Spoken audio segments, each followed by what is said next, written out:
شاء الله ولا حول ولا قوة إلا بالله العلي العظيم حسبنا الله ونعم الوكيل نعم المولى ونعم النصير أعوذ بالله السميع العليم من الشيطان اللعين الرجيم بسم الله الرحمن الرحيم الحمد لله الذي جازي كل صانع ورايش كل قانع وراحم كل ضارع ومنزل المنافع والكتاب الجامع بالنور الساطع وهو للدعوات سامع وللكربات دافع وللدرجات رافع وللجبابرة قامع فلا إله غيره ولا شيء يعدله ليس كمثله شيء وهو السميع البصير اللطيف الخبير وهو على كل شيء قدير والصلاة والسلام والتحية والإكرام على السيد الأنام الذي سمي في السماء أحمد وفي الأرض أبي القاسم محمد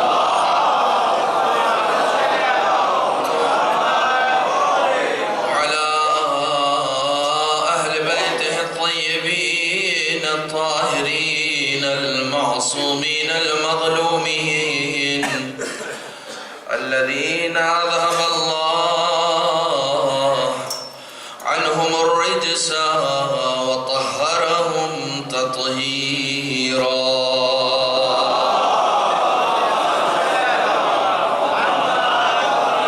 ولعنة الدائمة الباقية على أعدائهم وغاصبي حقوقهم ومنكر فضائلهم أجمعين أما بعد فقد قال الله الحكيم في القرآن الكريم بسم الله الرحمن الرحيم سنة الله التي قد خلت من قبل ولن تجد لسنة الله تبديلا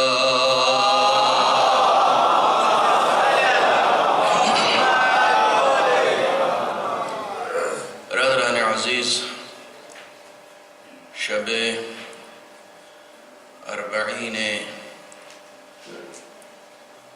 سید الشہداء اور شہداء کربلا ہے اور جس سلسلہ گفتگو کو آپ مسلسل سماعت فرما رہے ہیں آج اس کی چوتھی قسط ہدیہ سماعت ہے۔ میرے خیال میں اگر میرا بیان شروع ہو گیا تو درمیان میں توقف کرنا سخت ہو جائے گا میرے لیے، لہٰذا کچھ اعلانات ہیں۔ آپ صلوات پڑھیں تو میں اعلان سناؤں۔